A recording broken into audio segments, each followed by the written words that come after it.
What are all these songs about? Cyberpunk has some of the best radio and video game history ever, while the efforts of Rockstar, Ubisoft and Hangar 13 have traditionally been focused on licensing as many great songs by famous artists as possible. CD Projekt did something completely insane. They invited more than 100 artists and asked each of them to write an original track, and to make it sound like something they might actually write in the year 2077. That didn't just mean futuristic sounds, unusual beats, or more experimental structures. It meant the lyrics themselves had to reflect the era. CD Projekt's writers and music producers worked with every artist individually to make the song sound authentic. And that made me wonder, what are all these songs actually about? Today, for example, we love dropping the names of fashionable brands into our songs. Gucci, Mercedes, Adidas. But do they sing about their fashionable brands? We sing about our favorite places, New York, Alabama, West Virginia. But do they sing about the landmarks of Night City and its surroundings?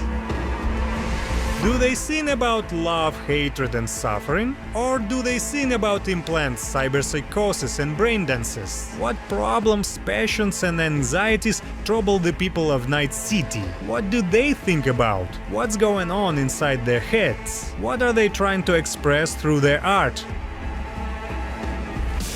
I listened to all 14 radio stations featuring a total of 196 tracks. I identified the recurring themes, singled out the more specific ones and dug deep into the meta-narrative. This turned into an unexpectedly massive amount of work with sources. So if you'd like to support my efforts and help me keep making complex videos like this one, please leave a like and a comment. Now pour yourself some drink, and now let's tune in.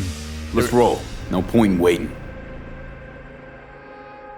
Let's start with a general overview of the radio stations. There are 14 of them covering all kinds of musical styles, from K-pop to death metal. And it has to be said right away. In terms of genre, absolutely nothing has changed radically in the 51 years since 2026. Pop, for example, is still pop. These guys are still singing about unrequited love.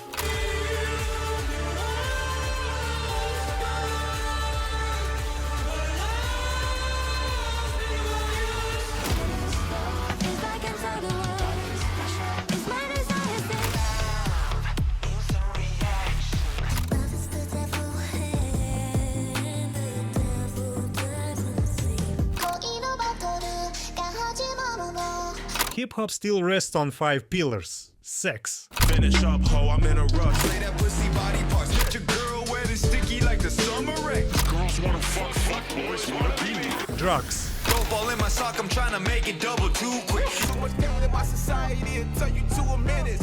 With enough dope to keep American idols on hand. Roll another blunt, smoke it to perfection. I'm in love with the girl. Guns. Up with the bike uncock, okay, ready. Rip a blicky that can probably flip a motherfucking city bus. My wrist, my back, my gas, 45 to his neck. I with the 38, I make a hell of it just like Cars. Four-wheel steering, boy, this German engineering. I'm riding to the wheel, she putting on some mileage. Black Cadillac, turn a nigga to cadaver. Swerving in the Broncos. And money. Going to the money, then bring me. Long get money. I don't do nothing else. Money in our face now. I'm all day denim sagging cause the cash heavy. Tell them I'm swimming where the cash is. Latin American hip-hop is still all about hot, steamy dancing.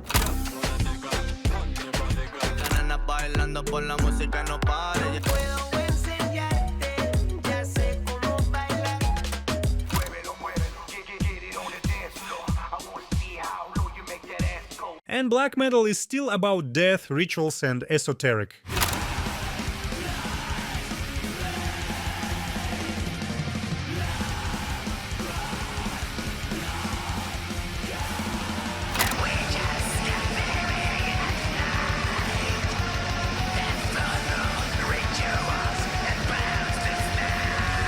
With metal, things got Interesting, because the growling here is so extreme that neither I nor even the most dedicated fans in the comments could break those screams down into actual words. The bands themselves couldn't be bothered to share the lyrics on social media either, so with several tracks I simply gave up and admitted defeat. Not only could I not identify the words, I'm not even sure I identify the language correctly, but in my defense they sound something like this.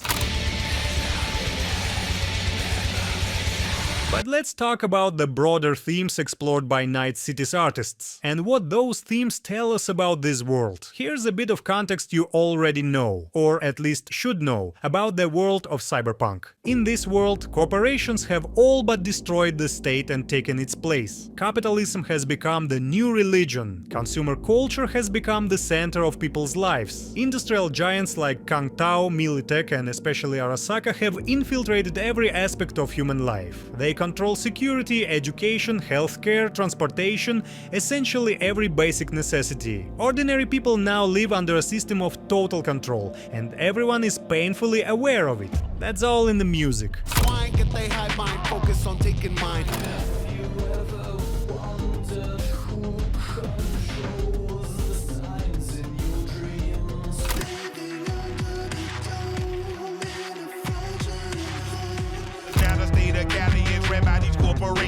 The social and economic divide is so painfully visible that the middle class no longer exists. There is the 1% of elite who own virtually everything, and the other 99% who can't afford not only their rent but even life-saving implants. And so poverty has become one of the most prominent and recurring themes in art. No more hunger pain, a nigga trying to eat. Morality's only a memory when belly's empty. Money was the motive, but I guess it's evident.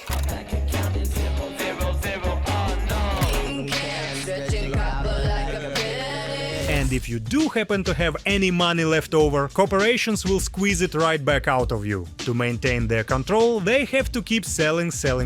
And what is the one thing that sells better than almost anything else? That's right, sex. And so this rampant, out-of-control sexualization of everything inevitably spills over into the music. You'll never leave my bed. The way I got you on the run, he said let's fuck all night. Feeling something better, I might fuck her if I'm feeling tight. We like to fuck. And of course, the painfully straightforward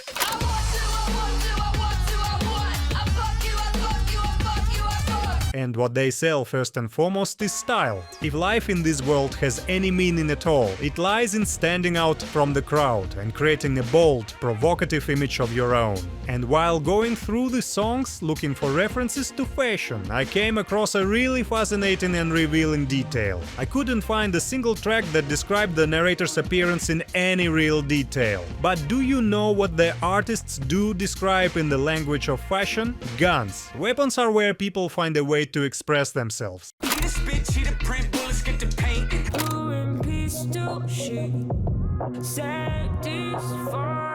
Blade sharper and my knife's longer.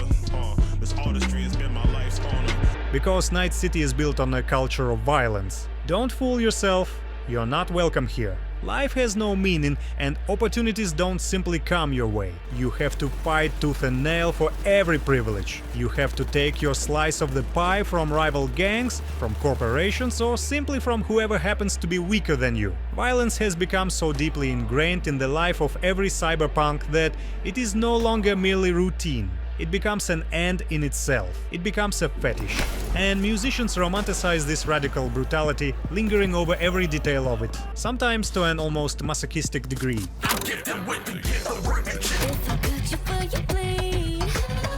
I'ma snap your neck like a skater when he cracks his deck. I come for your life, I come with the gun, I come with the knife, I kill it for fun. If you think pain might stop me, I won't be scared to fight.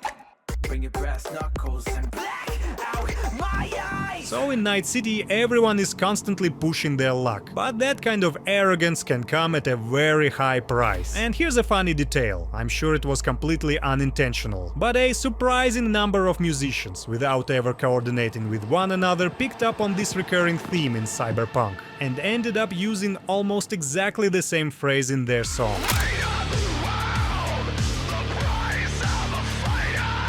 I know this spilling blood is the price for lavish living. I never stayed in my lane, I never paid the price. Not surprised that we had to pay. pay that price. We have to pay the price. There's always a price to be paid. And it hardly takes a crystal ball to see that. In a world ruled by corporations, everything is a commodity, and the first thing for sale is your own life. Night City is an extraordinarily dangerous place, and everyone here can feel death breathing down their neck. And that is why it becomes the second most common theme across the songs on Night City's radio station. Every day taking the grave.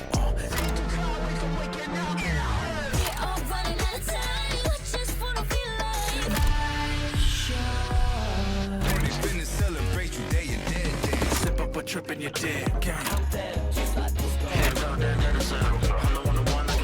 Suicide, it's a suicide. Got the barrel to my chin, it's been do or die. It's you and I, it's do or die. Not this life in a high, live or die.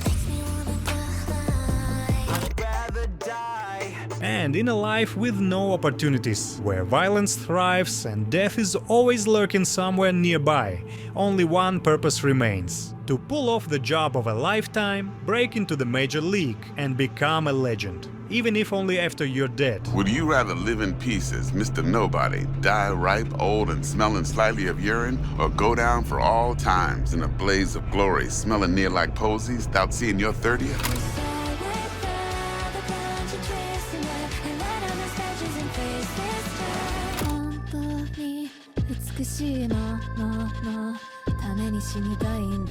If you got the credits, I'm for the crime of the century.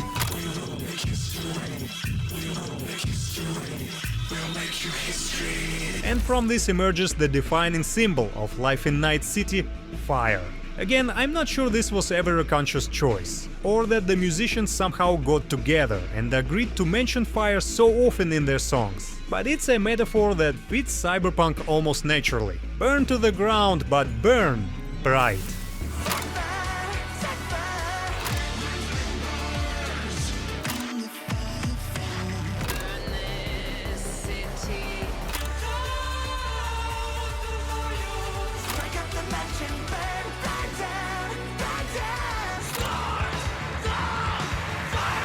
And when you burn, you won't burn alone. Let everything around you burn with you. The very atmosphere of Night City is steeped in protest, rebellion, and revolution. If you gotta burn it all to the ground, then let it burn. I move through the system, burn your religion. I rise, yeah, I rise above your reign of terror. We attack your shit like activists.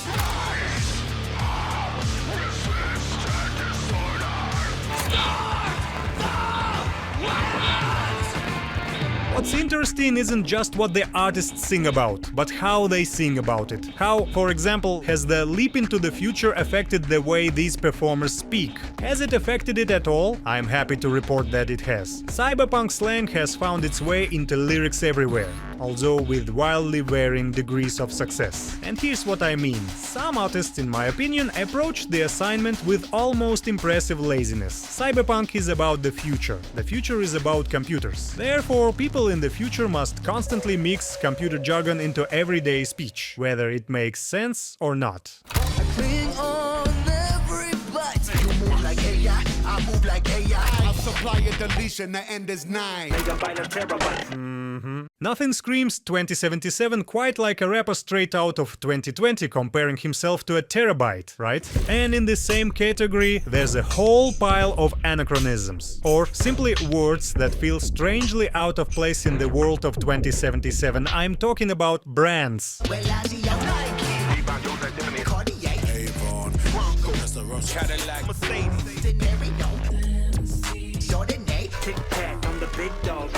And my personal favorite, Cirque du Soleil in 2077. I know this may sound like an incredibly petty nitpick, but hear me out. None of these brands exist in the world of Cyberpunk. You never encounter them anywhere in the game. And it's hard to believe that companies so deeply embedded in our cultural vocabulary wouldn't be plastered all over the place just as they are in the 2020s. Meanwhile, Night City is absolutely overflowing with its own clothing brands, drinks, cars and advertising. It would have made far more sense to hear the artist's name drop some of those those instead, but nope. And so we end up with what may be the single most immersion-breaking song in Cyberpunk. A$AP Rocky reminisces about Al Capone, Al Pacino, Go-Go Gadget, and even AWG, his own creative label, which he apparently decided to advertise through the game. Maybe we should stop inviting him into video games. He's basically the Jared Leto of gaming. Although I'm wasting words trying to explain all this when we have this one line right here. Funnily enough, because of this song, Cyberpunk 2077 writer Patrick Mills later came up with a retroactive explanation. Apparently, a little-known actor named Keanu Reeves once existed in the game's universe. He bore a striking resemblance to rock star Johnny Silverhand, and after the musician disappeared, people often mistook Reeves for him. A commendable attempt, but also a little forced. But nitpicks aside, the artists generally do try to keep the language authentic. They sprinkle the canonical tune into their lyrics,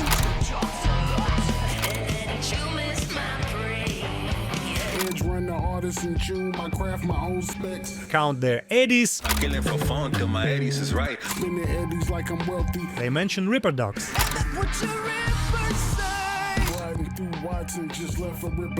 Use the word demon. In Cyberpunk slang, a demon is a type of virus. She had me hold the demon for you. Glad to grab a demon always. But the musicians also use these virus demons as a metaphor. I destroy.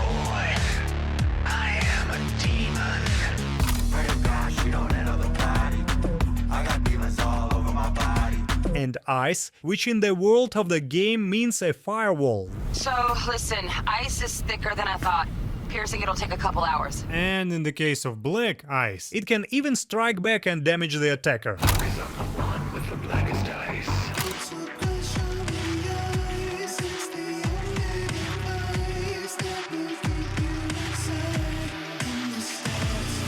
They name drop all kinds of implants. Eyes turn to bullets, my fingers turn to daggers. Another new vibration, hyper optics number 9. Look through my corrosives, all you see is nice city streets. And of course, they mention chrome over and over again. That shiny silver metal has become a catch-all term for augmentations of any kind, because it just sounds cool.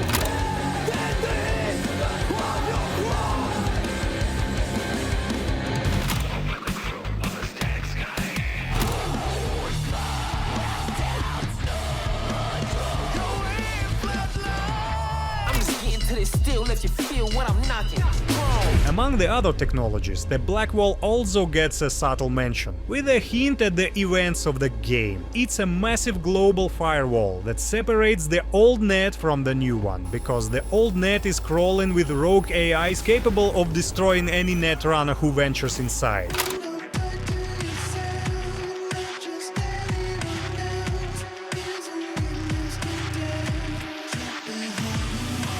What comes next is a bit of speculation. Judging by the context, the song Fumes may be about braindance technology, a form of virtual reality that allows you to relive the events, emotions and physical sensations experienced by the person who recorded it. The singer describes some kind of high that can be switched on and off and paused. I'll play the track for you and you can decide for yourself whether it's actually referring to a piece of cyberpunk technology, or whether it's simply a metaphor for someone under the influence.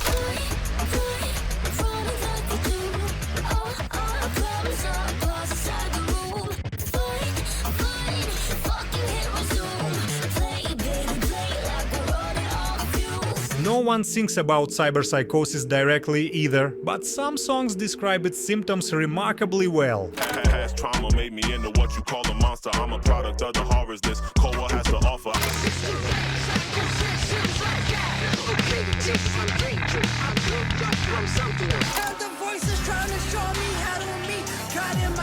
The protagonist of one such song describes himself as a veteran suffering from PTSD, exactly the kind of person most vulnerable to cyberpsychosis. Soldiers return from war only to find that nobody needs them anymore, not the government and not their fellow citizens, while their implants slowly begin to fail because they can't afford the maintenance. I'm just an angry old vet, I'm aiming straight for your head, dealing with PTSD, anxiety and depression. Permanently I'm damaged, back when we met I was manic. And then there's my favorite fan theory, that this wordless track is the song of a cyber psycho.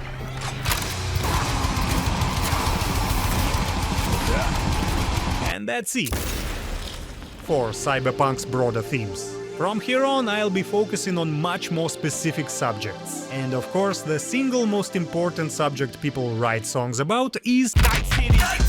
Night City. Interestingly, even though the world of Cyberpunk extends far beyond Night City, the musicians focus almost exclusively on it, which makes sense. It's the capital of the world, it's beating hard, so naturally everyone wants to name drop it in their lyrics. The main themes associated with the city are its appearance, the neon lights and endless skyscrapers that seem to swallow people whole.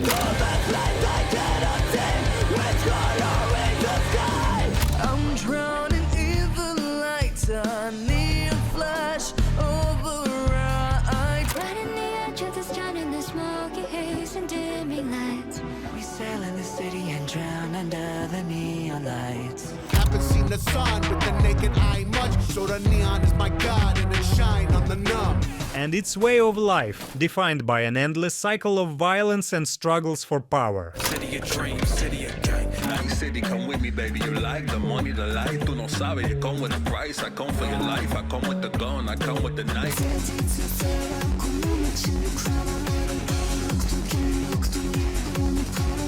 They don't want me in the city at night. It's my city and it might get shitty and it might get gritty in the morning light. Interestingly, the artist known as Artemis Delta has an actual track called Night City, which has become the city's unofficial theme song, capturing both its neon glamour and the spirit of life in this brutal place.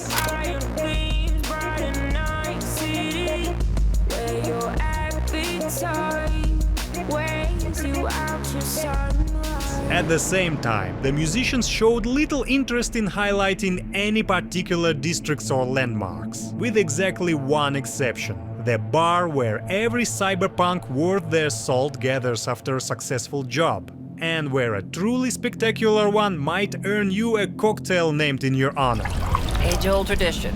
Drinks are named after our regulars. Say I wanted a drink named after me. What would I have to do? Snuff it. Mind-blowingly spectacular fashion. Mid out would be best.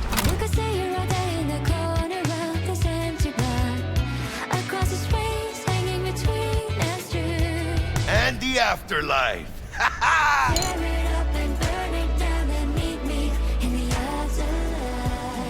We continue our journey through Night City by way of its radio stations. But this time, it's not the place itself that matters. It's the owner. Everyone in Night City knows that you should approach Lizzy's bar with extreme caution because it's run by the Mocs, a gang of deadly sex workers. The Mocs have no fewer than 3 songs written about them, 2 of them by the Red Glare. In the first, Pain, the singer describes a certain we who love sex just as much as they love pain.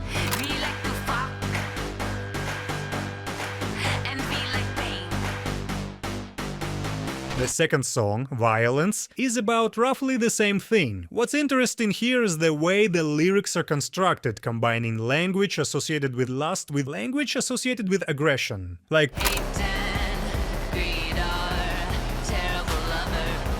or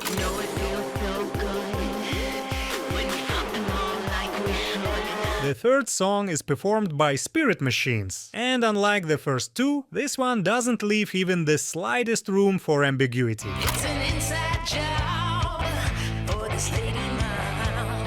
Got a bone to pick, beefing with the Mocs. It's worth noting that this track, along with several others mentioned in this video, arrived with Growl FM, a radio station built around songs created by the community. CD Projekt selected the winners through a special contest and added them to the game with the Phantom Liberty update, so the people behind these particular tracks were naturally a little more immersed in the world and its lore. But let's get back on track. There are 2 more songs that may be about 2 other games, although once again we're entering the realm of speculation. Tatted on My Face is about a gangster with a facial tattoo who looks after his mother and his brothers, and since it plays on the Latin radio station, it at least brings the Valentinos to mind.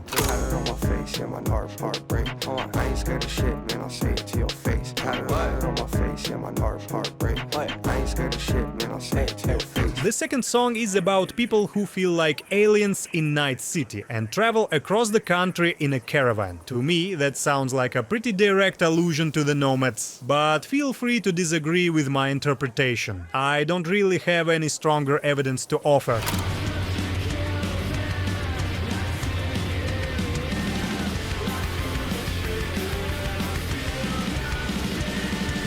Interestingly, while the songs mention gangs, none of the artists ever sing about specific individuals or local celebrities, with one exception: Night City's greatest legend. But the most unhinged track of all, the one that leaves every previous song in the dust when it comes to sheer number of references, is Look Through My Kiroshis on Growl Fam. The number of references here is almost comical. It sounds like performers were handed the game's glossary and they decided to use all of it. Run-ins with Arasaka, stealing convoys from Militech, extorting King Town right now. I feel like I'm the best. And this is where we cross the line. The world building ends here. From this point on, the songs will be revealing the stories of individual characters. Careful, spoilers ahead.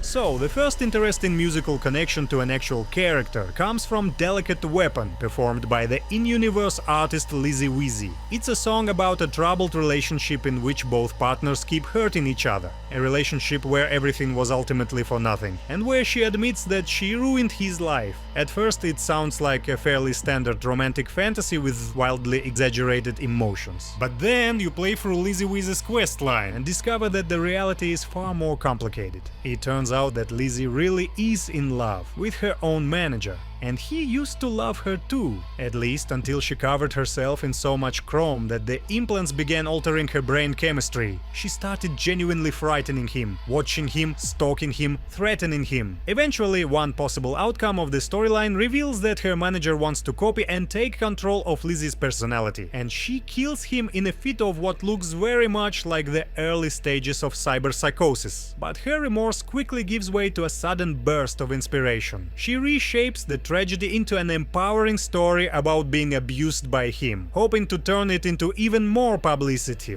The world would eat it up. A tale of the temptation to control another's memory. A grim reminder that a person is merely a collection of bytes that can be copied, reproduced, copied, reproduced. And Delicate Weapon, with its lyrics about unrequited love, keeps playing on Body Hit Radio, underscoring the singer's cold-blooded hypocrisy.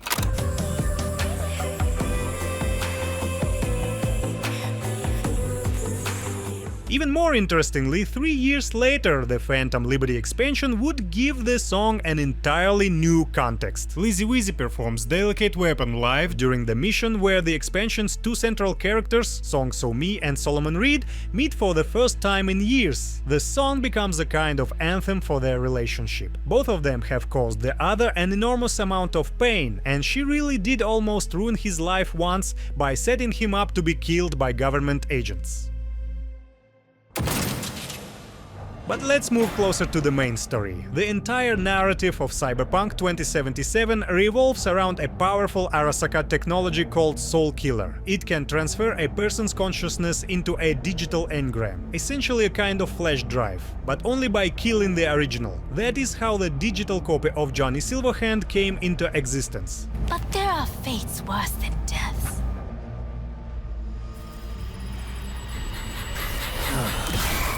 And hints about the true nature of this technology can be heard on the radio before Johnny has even moved into your head. Behind the veil is the machine. It steals your soul, devouring all your dreams. At the end of Act 1, you obtain the chip, and Arasaka will do everything in its power to get it back and maintain control over the technology. Soon, the Corpos, the Voodoo Boys, and Netwatch are all hunting you down, everyone searching for the chip carrying an artificial life inside it. And curiously, one of the songs offers an incredibly direct summary of the entire struggle over the engram.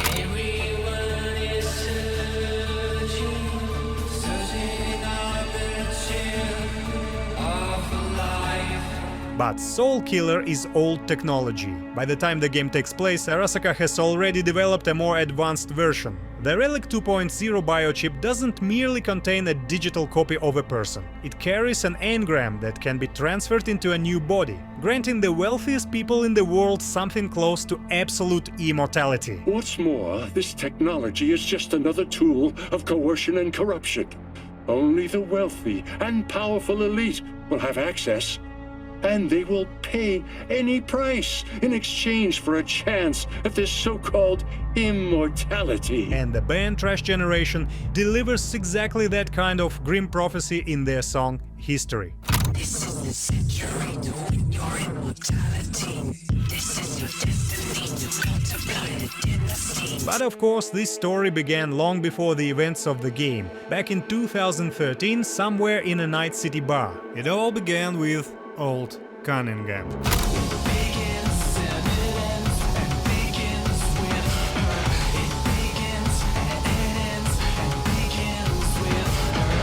Alt was a brilliant netrunner. She was also a devoted samurai fan who went to every one of their shows. She was hopelessly in love with Johnny Silverhand. But Johnny had another passion besides Alt. A passion for destroying Arasaka.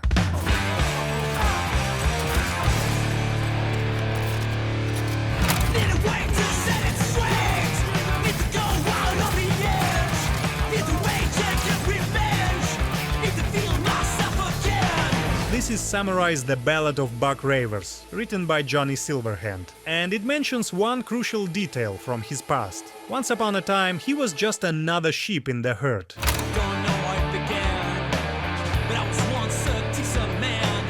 Promises I was made were made to keep me a slave. And the promises he's talking about were very real. The promises made to him when he joined the army. The decision that would become the turning point of his entire life and broke the illusion. When I was a young piss brain like you, I enlisted with a Corp army. Was in Mexico when I realized that no matter the conflict, Corps always win. Ordinary people always lose. After witnessing the horrors of war, losing an arm and a close friend, Robert John Linder deserted, developed a hatred for corporations, took the name Johnny Silverhand and formed the band Samurai, dedicating his music and ultimately his entire life to fighting corporate power.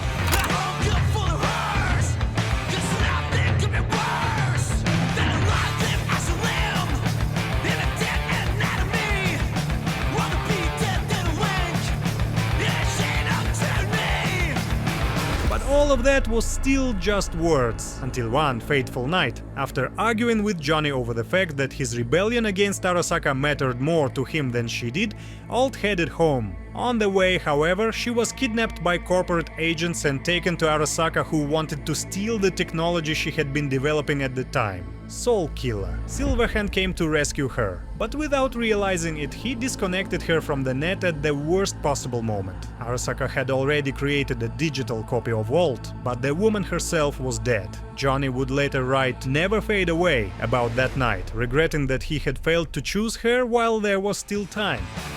I saw in you what life was missing. You lit a flame that consumed my head. I'm not one for reminiscing, but I trade it all for your sweet embrace. Interestingly, the first chorus says that a thing of beauty will never fade away, but the song ends with the words "will never fade away." It perfectly reflects how Silverhand changed, moving beyond his own selfishness, finally accepting Alt's importance in his life and beginning to see the two of them as one. Unfortunately, too late. The phrase "never fade away" would eventually become the epitaph on Alt's digital grave, located right beside Johnny's own.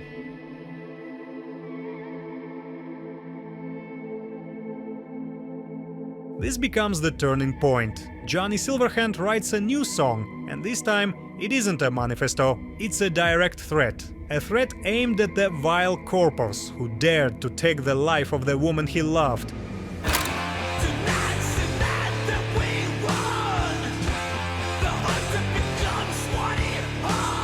And the reference to the Japanese corporation is anything but subtle.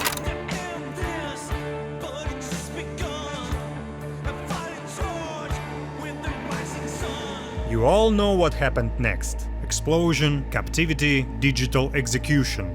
Johnny Silverhand is no longer made of flesh and blood, but of terabytes of data stored on a relic shard lodged inside the protagonist's head. V survives his own death, only to wake up with a terrorist inside his mind. There's a personality construct on that shard. Johnny Silverhand, a terrorist. Silverhand's construct is overriding your consciousness. Empty vessel? But I'm right here. All of this is me. That experience is echoed indirectly in Alexei Braiko's song Reaction.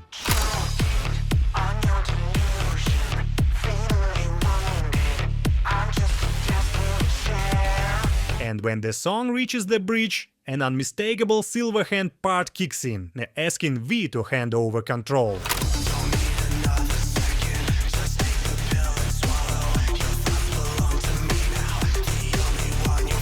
Pop some pseudo-endotrizine. Scooch and let me get behind the wheel. The struggle against this second self continues in another song, Slavoch McAllister's Makes Me Feel Better.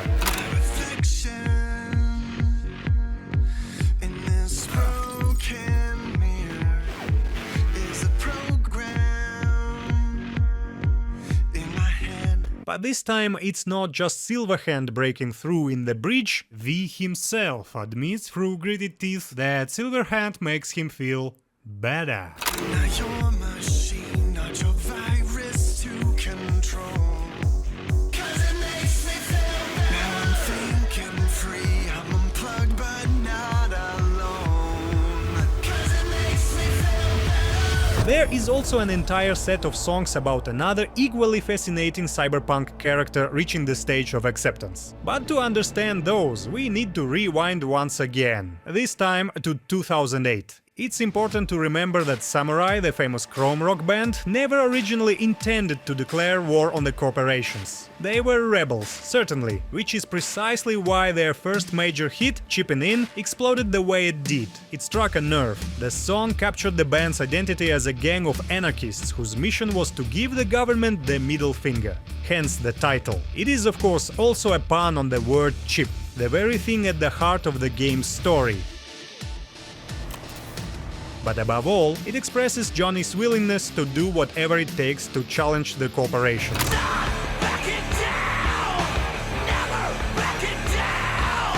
Do whatever it takes to stop them, defeat them, gut them. Samurai were rebels, but they weren't radicals, and they certainly weren't terrorists, all except one. To piss Arasaka off enough so they'll give you a case of deep muscle lead poisoning? I alone have the balls to stand up to Arasaka. 'Cause everyone else has had it up to here. They're done thinking they can get through to you. You're fucking whacked! That's why Samurai broke up long before the attack on Arasaka, with every member going their separate way. The bassist went into big tech and fried his brain. The drummer joined a more conventional band. The keyboardist became a journalist. Kerry was the only one who could never move on from Samurai's legacy. Even worse, he could never escape Johnny Silverhand's shadow. And I was just afraid I'd be in someone's shadow again. Again? Lived in Johnny's for years. Why am I bringing this up? Because Kerry started covering Johnny's songs, and in his version, Chippin' In sounds like a cry from his own soul, the complete opposite of Johnny's original, where Silverhand is unstoppable. Eurodyne already feels dead, where Silverhand calls on everyone to feel the change that's coming. Kerry desperately begs them to hear him. After all, his voice is simply softer.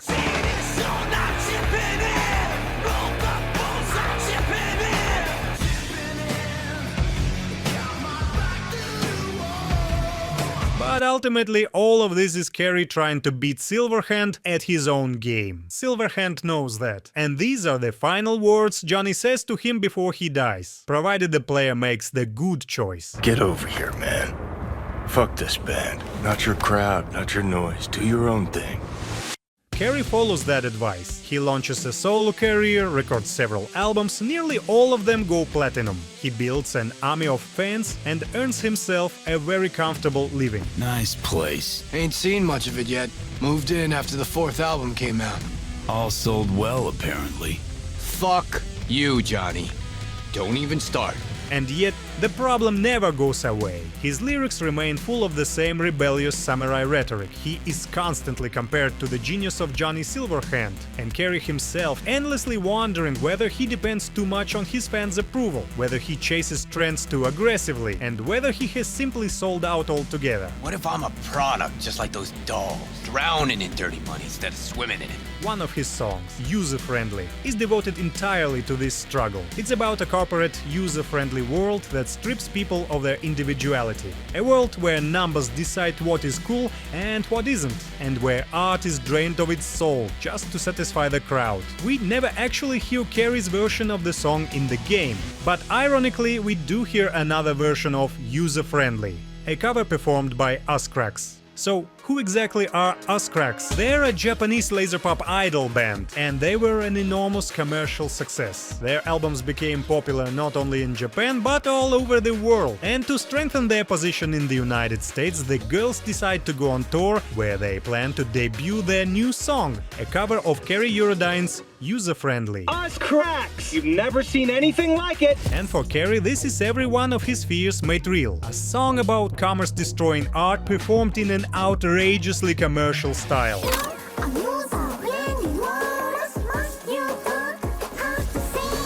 The problem is that nobody ever told him about the cover. It turns out that Kerry's manager sold the rights to User-Friendly to the idol group behind his back. Furious, Kerry first tries to sabotage the Uscracks concert by blowing up a van full of their equipment. When that fails, he storms the concert itself and threatens them with a gun. Had enough of this fucking around! Tell him the concert's off now!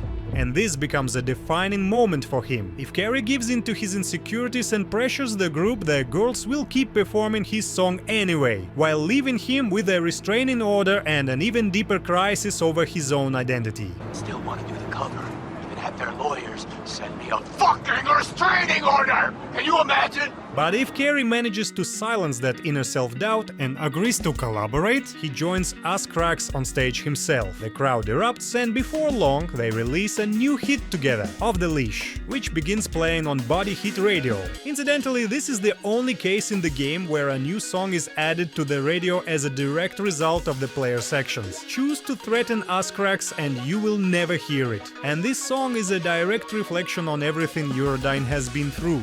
He sings about years of loneliness.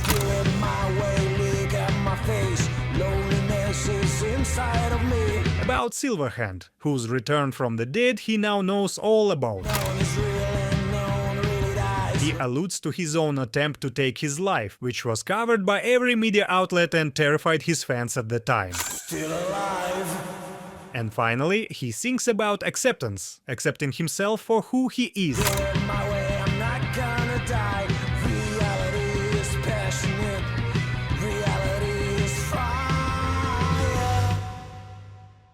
All that, combined with the final concert alongside Johnny Silverhand in V's body, completes Kerry's journey. He confidently takes the lead vocals himself, standing front and center ahead of the rest of the band, effectively becoming its biggest star and finally receiving the recognition he had waited so long for. From there, his career only continues to rise. Sitting on the Crystal Palace as we speak.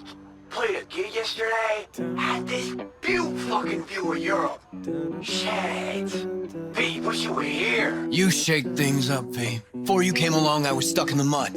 Scared of my own shadow, even. Got me thinking about a new song. A new album, even. Real fucking thrasher with new soul. Like everything from now on.